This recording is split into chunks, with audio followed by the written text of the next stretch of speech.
Good morning, everyone. Welcome back. I'm Steve.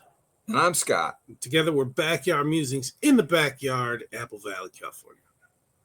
We're talking about a very, very deadly snake. There is death, and there is certain death. The mamba is known for the latter. Yeah. Researchers uncovered a second strike in mamba venom that explains why some patients rebound after antivenom, only to spiral into painful spasms.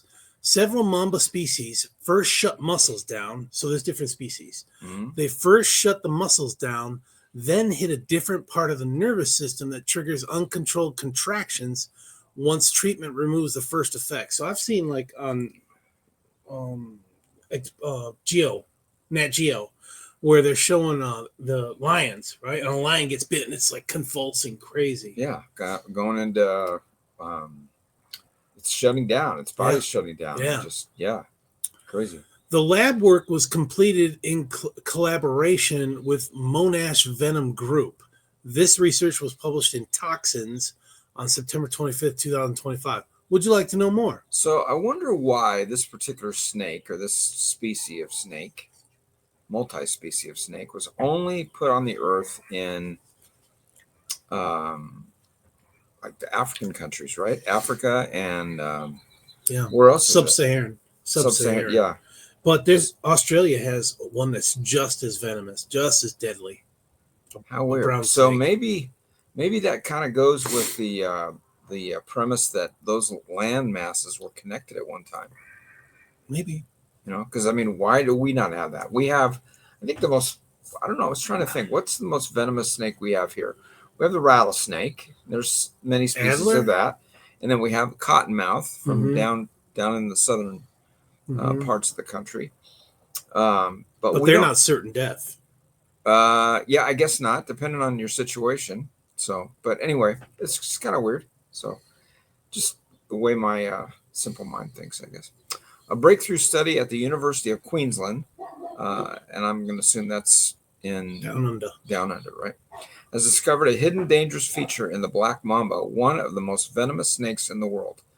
Professor Brian Fry from the University of Queensland School of Environment said the study revealed the venoms of 3 species of mamba were far more neurologically complex than previously thought, explaining why antivenoms were sometimes ineffective. Wouldn't that be a letdown, right? You get bit by this thing, you get to the hospital, and then they don't have the right venom. Round 2 whacks you. Yeah. Jeez. Okay, here's a quote. The Black Mamba, Western Green Mamba, and Jameson's Mamba snakes aren't just using one form of chemical weapon. They're launching a coordinated attack at 2 different points in the nervous system, Professor Fry said. Continuing to quote, if you're bitten by 3 out of 4 mamba species, you'll experience flaccid or limp paralysis caused by postsynaptic neurotoxicity. There's those big words again. Yeah. Going on with a quote here. Current antivenoms can treat the flaccid paralysis, but this study found the venoms of these 3 species are then able to attack another part of the nervous system, causing spastic paralysis by presynaptic toxicity.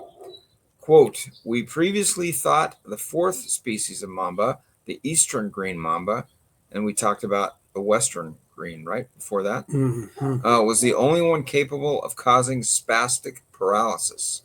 I think that might be what you're talking about, where the animal just kind of goes into like a seizure or something. Yeah.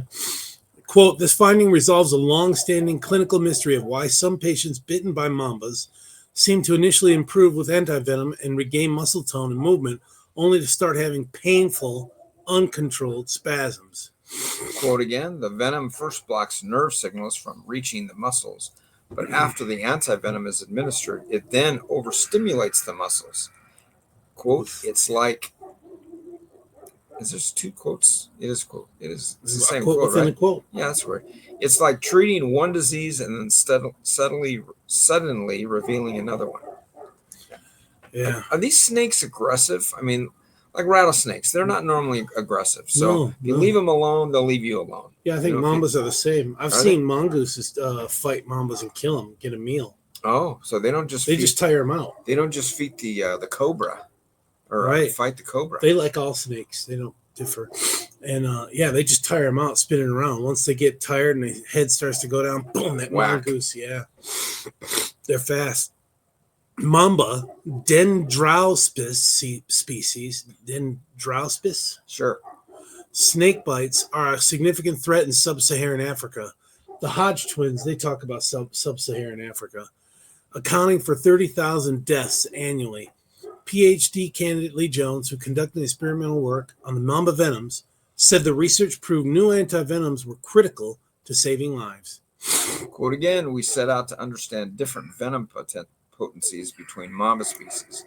According to Mr. Jones, we expected to see clear flaccid paralysis inducing post-synaptic effects and effective neutralization by antivenom.